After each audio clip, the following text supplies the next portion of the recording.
le sujet est pourquoi dans le coup de l'obscurité, qui était le 9e coup, qui a abattu l'Égypte, pourquoi dans ce coup-là d'obscurité, il y a deux façons de voir ça, mais une façon qui dit que 80% du peuple est resté dans l'obscurité.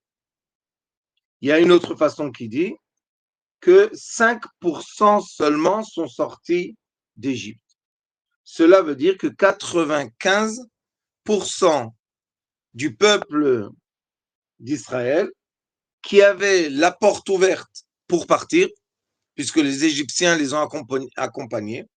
Pourquoi la grande majorité, pas la majorité, mais la grande majorité, a choisi de rester. Et quand je dis elle a choisi, on dit et on répète et on redit qu'ils ont choisi d'y rester. Ça veut dire qu'ils n'ont pas eu la volonté de la délivrance. Il faut savoir que la volonté, c'est quelque chose qui est relié, d'après la structure de l'âme, c'est relié au cœur. Le cœur, c'est le membre dans notre corps dans lequel nous avons les débats, et c'est le cœur qui fait les choix. Après que le cœur fait le choix, le cerveau va chercher les solutions du choix de notre cœur. Il faut comprendre ça très profondément parce que beaucoup de gens pensent, à cause de l'éducation moderne, que c'est le cerveau qui a choisi. Mais il faut faire la différence entre la solution et le choix. Notre cœur a choisi, notre cerveau a emmené la solution. Et comme ça marche de cette façon, nous comprenons maintenant pourquoi toute la Torah que vous allez étudier, c'est pas important dans quelle façon et dans quel degré, vous allez toujours retrouver des phrases qui se répètent, qui étaient aussi le sujet de la conférence qu'on a donnée dans la synagogue Saint-Lazare à Paris. Je remercie et Simcha et son mari Yosef Chaim et les membres de la communauté de la synagogue de Saint-Lazare et le président de nous avoir accueillis. Baruch Hashem, c'était un moment exceptionnellement lumineux. Et on a eu un débat là-bas, un très beau débat, dans lequel la question était, encore une fois, comme toujours, qui est le maître de l'être humain? Est-ce que le maître est mon cœur, mes sentiments, ou bien le maître est la logique? Alors, il faut savoir distinguer les éléments de notre être, notre bien-être, pour comprendre qui est le roi. Le début de toute volonté, le début de toute volonté est le cœur. Sachez que nous, le début, je parle la racine de tous les arbres de notre comportement, se situe dans notre cœur, dans nos émotions. Pourquoi? Parce que le cœur est dans le centre, il est derrière le plexus solaire. Le cœur est aussi entre deux poumons et deux reins. Le cœur est au-delà de tout ce qui est abdominal. Et le cœur a un nerf vague, il s'appelle le nerf vague, qui va directement dans le cerveau. Ça veut dire que le cœur est le centre de la vie d'un être humain. Et quand notre cœur est le centre de la vie, d'après nos tendances, nos sentiments, notre cerveau va aller chercher les solutions pour contenter notre cœur. Et c'est la raison pourquoi, des fois, vous voyez des gens, quand ils sont amoureux, ils ne voient pas les défauts de la personne en face d'eux. Et quand ils sont blessés ou choqués, tout d'un coup, on voit seulement les défauts de la personne qui est en face de nous. On oublie complètement tous les avantages qu'on avait vus quand on était amoureux. Ça nous montre, ça nous donne la preuve, encore une fois, que le cœur est le centre de tout. Alors maintenant, on peut comprendre qu'est-ce qui s'est passé avec ce peuple d'Israël d'esclaves. Quel était l'esclavage? Est-ce que l'esclavage était un esclavage mental ou l'esclavage, après tellement de centaines d'années, est devenu un esclavage sentimental? Et le peuple qui est resté dans le coup qui s'appelle l'obscurité a dit à Moïse, et même une partie du peuple qui, oui, est sorti et qui est mort dans le chemin, ils ont dit à Moïse, qu'est-ce que tu veux chez nous? On se sent bien en Égypte. Et tous ceux qui ont vécu dans leur vie, au moins une fois, la manipulation sentimentale, savent très très bien que le problème de la manipulation sentimentale n'est pas la logique, ce sont nos sentiments. Combien de gens, tous les jours, et aujourd'hui aussi, sont inférieurs, soumis, esclaves à la manipulation sentimentale. Et il faut savoir que la manipulation sentimentale, comme tout ce que Dieu a créé dans ce monde, elle est avec des polarités. Nous avons des moments qu'on doit utiliser cette manipulation pour le bien de la personne. Et nous avons des moments, malheureusement, qu'on utilise ça pour notre bien. Et encore une fois, on va se poser la question, où est le filtre? Où se passe le filtre? Est-ce que le filtre est logique ou le filtre est sentimental? Sachez que quand quelqu'un, et je vous dis ça beaucoup de fois, mais il faut bien intégrer, quand on est amoureux de quelqu'un, si on va être honnête, le début de l'amour vers quelqu'un, c'est quelque chose de complètement égoïste. Elle me fait du bien, elle est jolie, elle fait attention à moi, je profite, ça me fait bien, ça, moi. Mais il faut passer cette première étape. Et la deuxième étape, quand on aime quelqu'un, c'est elle se sent bien, je suis heureux. Elle est contente, ça me fait du bien. Elle est heureuse, ça me fait du bien. Le bien sentimental dépend du bien-être de notre prochain.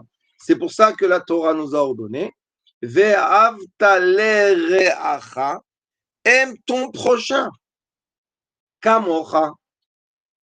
Si tu arrives au stade que tu l'aimes son bien-être, ça te fait du bien, c'est le deuxième stade de l'amour. Donc les gens qui subissent les manipulations sentimentales, qui sont à la source de tous nos problèmes dans la vie, les gens qui subissent ça, c'est parce que la personne qui est en face d'eux active la manipulation sentimentale pour profiter de la personne qui est en face.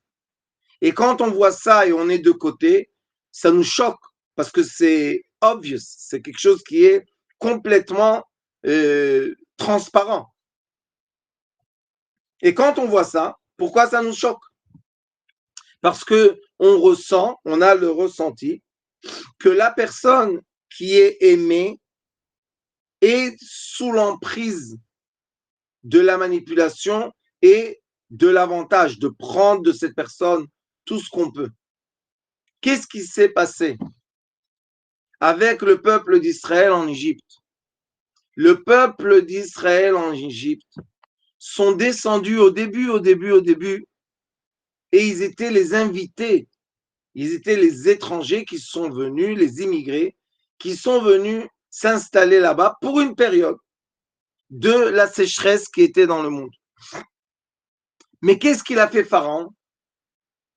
Il a commencé la manipulation sentimentale. Il leur a dit, moi je vous auberge et je vous donne à manger. Mais vous, qu'est-ce que vous me donnez en échange? C'était la seule question. Et après ça, il leur a dit, je cherche des gens qui viennent travailler pour me construire mon royaume et je vais leur payer un salaire. Est-ce qu'il a fait quelque chose de méchant? Non. Mais est-ce qu'il était très intelligent? Oui. Parce qu'il les a emmenés travailler. Et la raison pour laquelle ils sont partis travailler pour Pharaon, c'était de remercier sa gentillesse. Et Pharaon, tout doucement, sauf une tribu qui était la tribu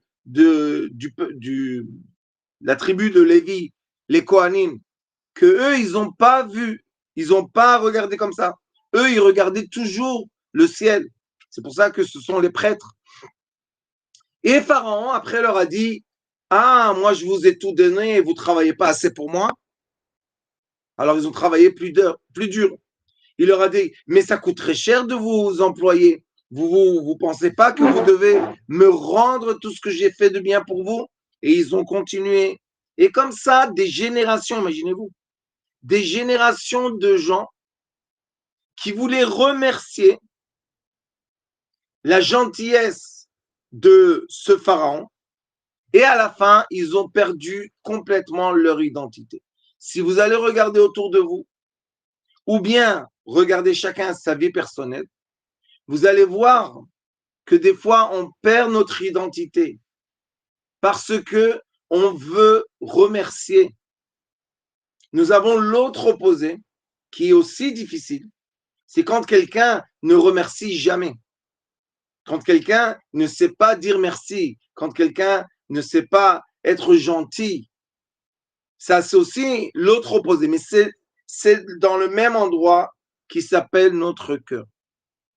Et c'est pour cela que c'est obligatoire d'avoir l'amour propre et cultiver l'amour propre avant qu'on commence à cultiver l'amour de l'autre. Et pour se connecter à l'amour propre, on est obligé, je m'excuse, j'ai cherché beaucoup de solutions dans la vie. Et même cette semaine, quand j'étais à Paris, on s'est occupé des gens. Le problème et la solution étaient le problème sentimental. Je vous explique un exemple tout de suite. Mais quand est-ce que j'ai l'amour propre? Quand les gens autour de moi m'expliquent ou m'éduquent que Dieu, que le Créateur, que l'âme nous aime.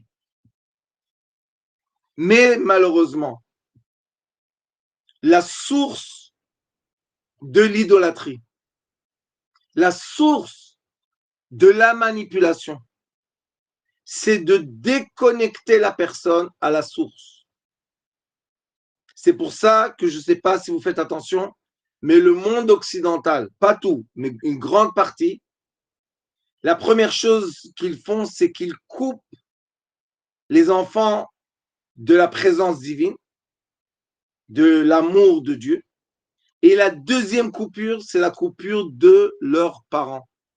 Les enfants sont en majorité, la majorité du temps de la journée, qui sont éveillés, qui peuvent absorber des choses, ils sont dans les écoles sans les parents.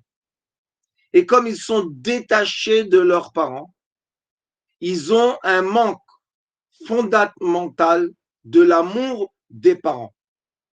Et les lois, vous voyez, plus le temps passe, plus elles sont dures. Il y a des pays en Europe qu'on ne peut pas voyager avec des enfants quand il n'y a pas les vacances scolaires. Interdit, impossible, on ne peut pas prendre l'avion. C'est mes enfants. Non, ce ne sont plus tes enfants. Et ça fait que ces enfants-là, qui deviennent après adolescents, et qui deviennent après des gens majeurs n'ont pas cet amour simple. Et qu'est-ce qu'ils ont fait plus tard? Vous connaissez tous les réseaux sociaux. Ils ont cassé l'amour entre les gens. Ils leur ont dit l'intimité et l'amour. Non, l'amour doit emmener l'intimité. L'intimité, c'est une action physique. L'amour, c'est le centre sentimental. Que Dieu nous en préserve. Beaucoup de jeunes filles, je vous dis un donné que vous devez le savoir. Sur les réseaux sociaux, il y a toutes sortes de plateformes, que Dieu nous en préserve. Des plateformes très riches. Il y a une plateforme qu'ils ont montée, je crois, il y a 2-3 ans. C'est une plateforme qui vaut aujourd'hui 7 milliards de dollars. Toute la plateforme, c'est vrai qu'une plateforme. Ce sont des filles qui se prostituent par l'écran et elles gagnent de l'argent. Vous comprenez que personne ne les oblige, personne ne les a forcées. Est-ce que c'est vrai? Est-ce que c'est des vraies paroles, ça? Pourquoi ils y vont? Parce qu'elles ont choisi. Est-ce qu'elles ont vraiment choisi? Parce qu'elles cherchent de l'amour. Mais comme on a tellement mal reformaté les sentiments de la personne, qu'elles pensent, ces jeunes filles, malheureusement, que quand quelqu'un est intéressé par leur profil, ça veut dire qu'il a un sentiment vers eux. Donc, elles échangent le sentiment avec la prostitution. Et croyez-moi que c'est très douloureux, mais vraiment très douloureux. Parce qu'après, quand c'est fini, ce qu'elles font, je ne sais pas quoi, il n'y a plus d'argent, tac, ça se ferme. Ah, le nouveau, le prochain, le prochain, le prochain. Qu'est-ce qui se passe avec cette fille? Elle ne sait plus être aimée. Et malheureusement, les gens qui sont autour, au lieu de donner l'amour propre, l'amour sans intérêt, l'amour pour son bien-être, ils jugent. Et dès qu'ils jugent, ils sont tombés dans le piège de l'isolation sentimentale. Dès qu'ils jugent, ils sont tombés dans le piège d'isoler sentimentalement cette fille. Dès qu'elle est isolée, sachez, une personne ne peut pas vivre sans avoir des relations d'êtres humains. C'est impossible, presque impossible. Il y a toujours des cas extrêmes. Mais normalement, nous sommes un être sociable. Donc, dès que la société, qui devait être la naturelle amour, nous coupe, nous juge, nous dévalorise, où on va trouver l'amour? Et on coupe Dieu, où on va trouver les sentiments? Où on va trouver cette source tellement importante de la vie de chacun de nous, d'être aimé? Et nous avons des cas, et il y en a des cas comme ça, que les gens sont en couple ou mariés. Quand on regarde de dehors, ça nous a l'air complètement bizarre. Mais eux, ils tiennent cette relation. Vous savez pourquoi? Parce que la personne qui a l'air d'être bizarre leur donne de l'affection. Elle leur donne de l'amour. C'est pas l'amour que j'utilise ton amour. C'est l'amour qu'on est ensemble. C'est l'amour qu'on se respecte. C'est l'amour qu'on est là un pour l'autre. Vous savez, des fois, on voit des personnes bien, normales, qui sont mariées avec des gens handicapés. Des fois, on n'arrive pas à comprendre. Mais la relation entre quelqu'un de normal et quelqu'un d'handicapé, c'est quoi cette relation? L'intérêt de l'exploitation n'est plus là, puisque la personne est handicapée. Alors pourquoi ça tient tellement fort et tellement d'années? Et pourquoi ça fait des miracles, des vrais miracles? Parce que c'est un besoin de l'être humain, d'être aimé. Et c'est pour ça qu'il faut arrêter de vérifier les relations que nous avons avec les gens par la logique, par le cerveau. Il faut arrêter avec ça. C'est pas bien. C'est pas bien, c'est pas la vérité. On doit vérifier nos relations avec les gens qu'on aime à travers notre sentiment. Et je vais vous dire une chose très importante.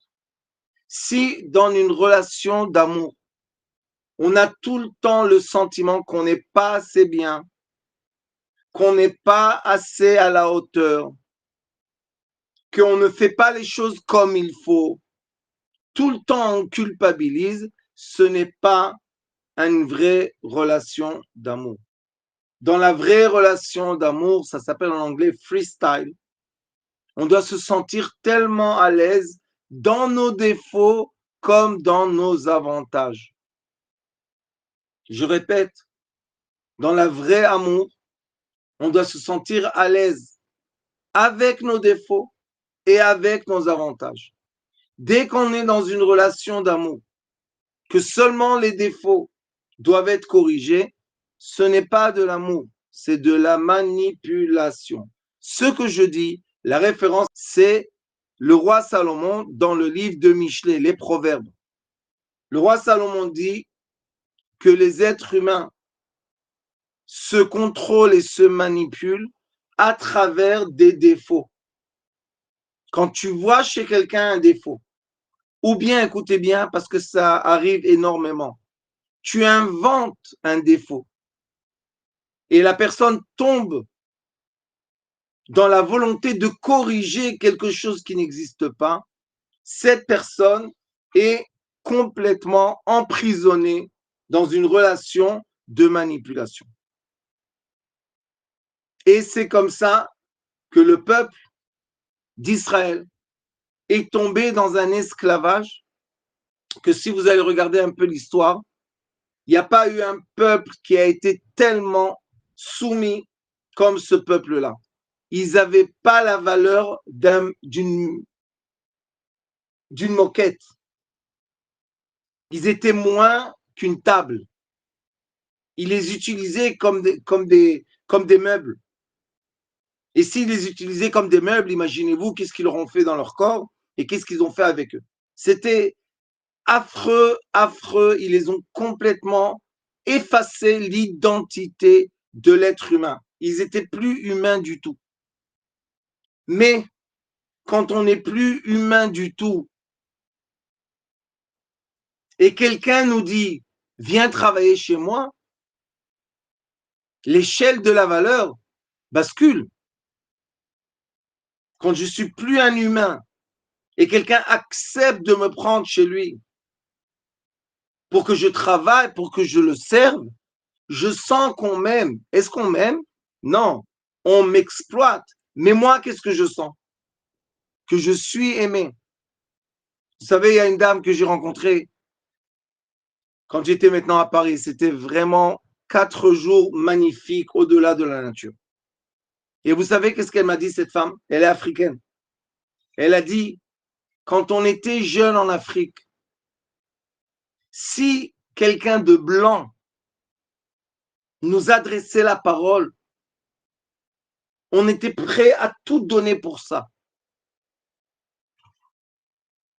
Entendez une femme, mais aujourd'hui elle est en France, mais entendez le son. Si un blanc nous adressait la parole, on était prêt de tout donner pour ça.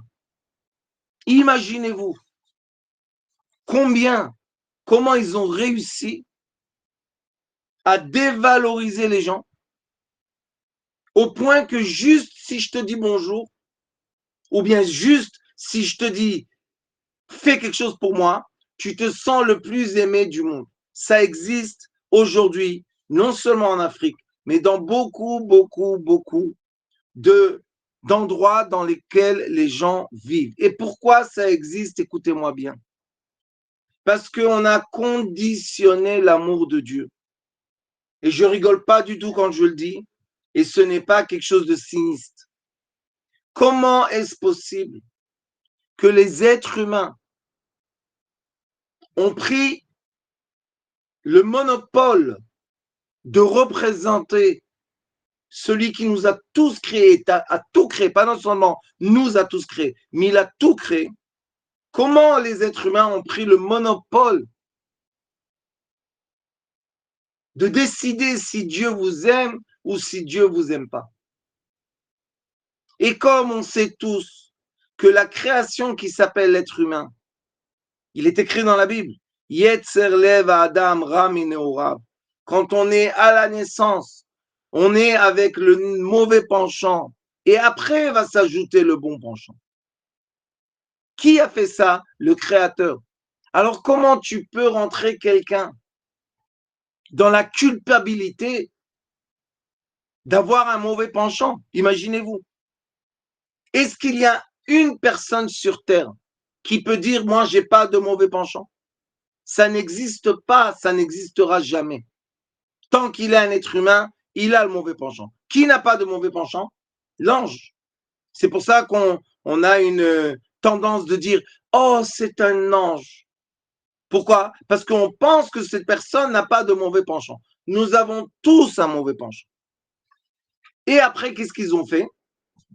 Ils nous ont permis de s'entrejuger avec cette référence.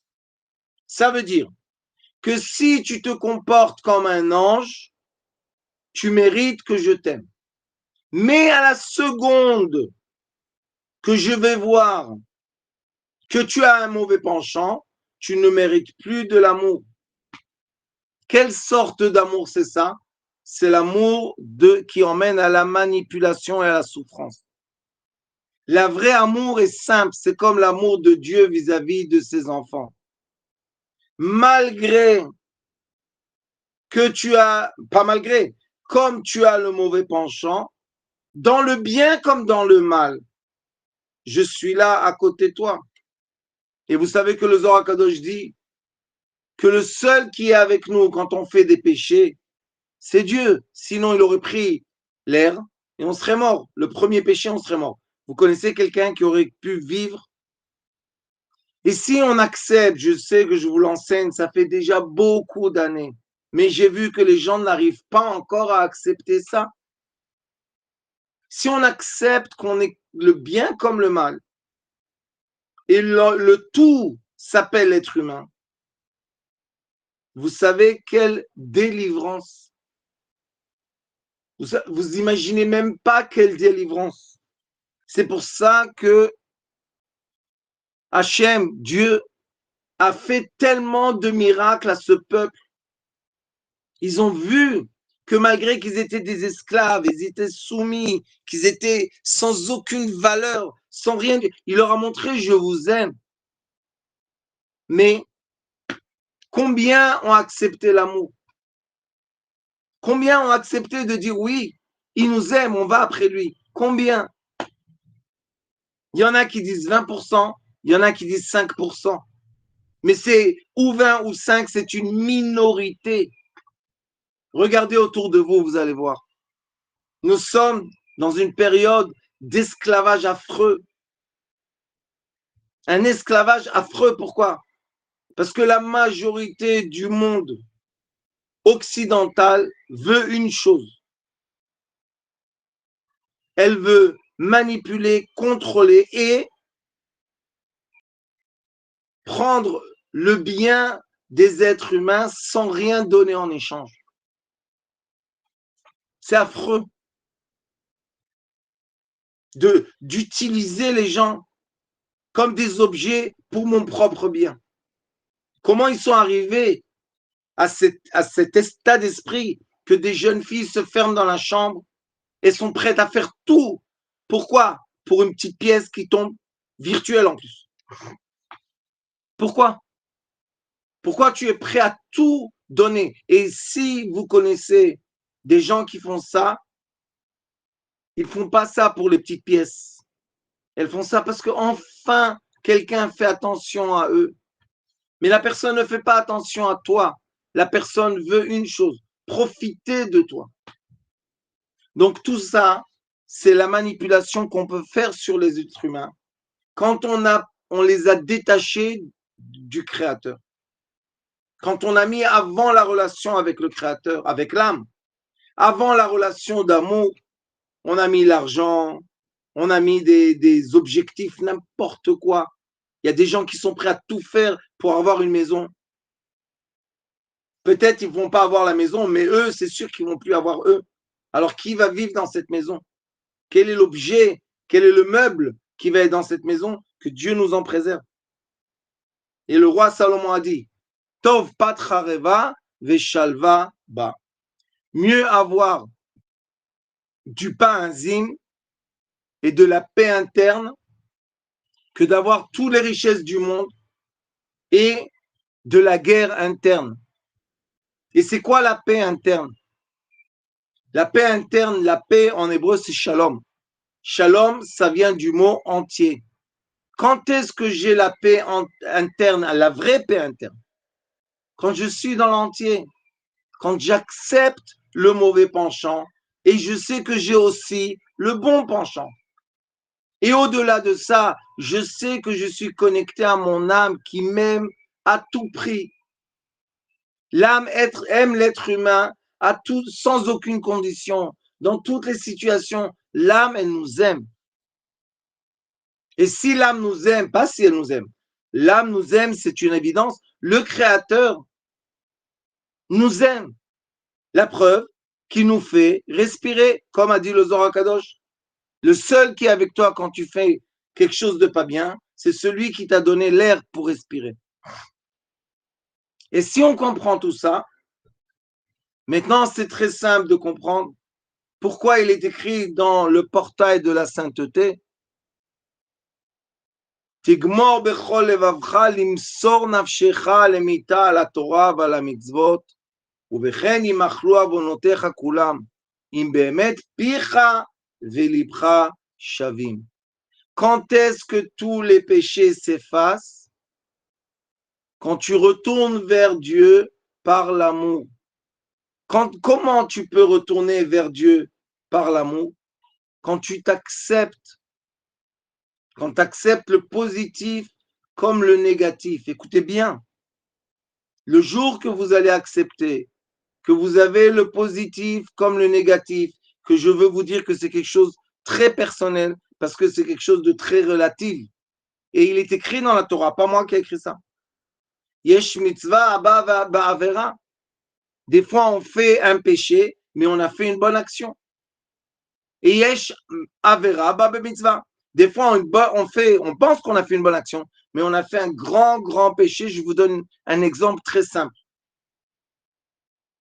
Quand on donne de la charité à quelqu'un, si on lui a donné de façon méprisante, on l'a dévalorisé, il a honte. Alors, on pense qu'on a donné de la charité, mais on a tué la personne, parce qu'il est écrit que quand quelqu'un il a honte, des fois il préfère mourir.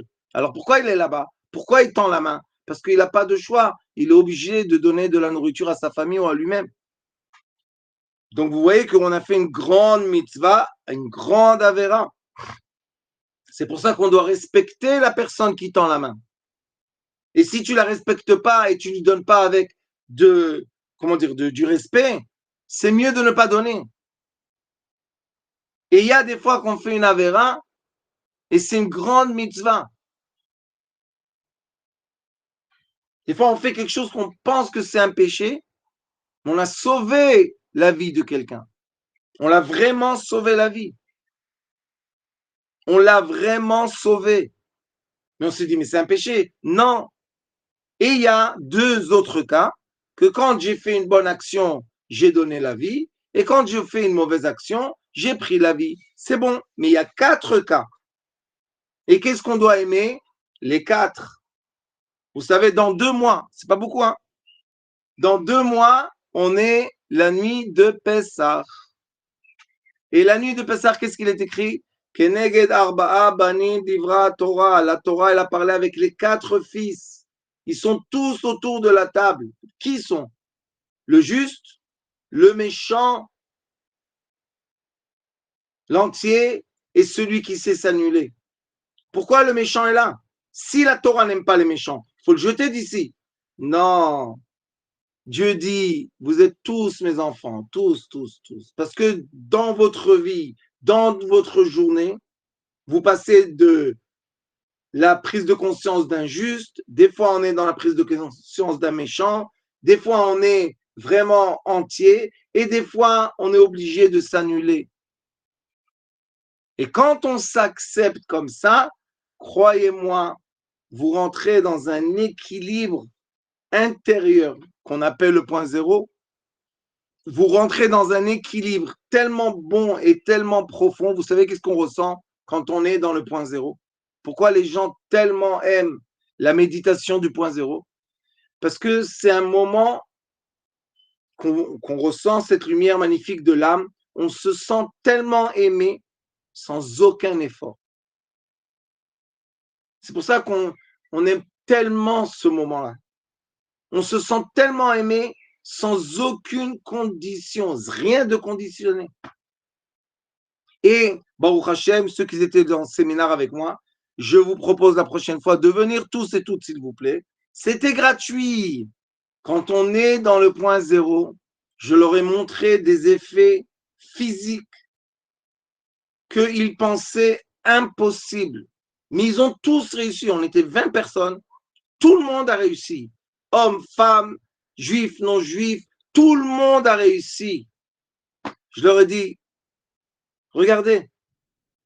Et pour arriver au point zéro, il faut avoir la démarche intellectuelle pour arriver au sentiment, pour s'accepter et s'aimer. Vous savez, les gens, en fraction de seconde, font des trucs inimaginables. Je leur ai pris un minéraux, une pierre violette foncée. On a polarisé l'énergie. Les pierres s'effaçaient. Il n'y avait plus de couleur dedans. Allez chez quelqu'un qui enseigne la chimie, dites-lui, je peux effacer la couleur d'un minéraux. Il va vous regarder. La bonne chose sera que s'il dit rien, mais la deuxième chose, c'est s'il vous envoie à l'hôpital psychiatrique de vous faire soigner. Mais la preuve que ça marche.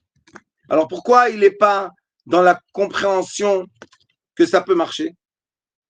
Parce que c'est interdit de permettre à l'être d'être au-delà, d'être le plus grand de la création, d'être la chose la plus proche de Dieu. Parce que si on peut faire ça, maintenant quand on marche dans la rue, c'est très dur de nous manipuler. Très, très, très, très dur. Alors mes chers amis, la clé du secret est Kulam im be'emet, si vraiment Picha velibra shavim. Si tu arrives au stade que enfin ton cœur est en équilibre avec ta parole. Et on est dans l'équilibre avec la parole seulement quand on est à côté de personnes qui nous aiment pour notre bien. Et sachez que quand quelqu'un vous aime pour votre bien-être, vous l'aimez aussi, simple. Mais quand quelqu'un, on vous dit qu'il vous aime juste pour profiter de vous ou pour vous manipuler, même si vous l'aimez, vous arrêtez de l'aimer. Alors imaginez-vous un peu quel drame social nous sommes quand on conditionne et on met des lois qui n'existent pas, de l'amour de l'être avec son créateur et de l'amour de l'être avec ses proches. Que Dieu vous bénisse.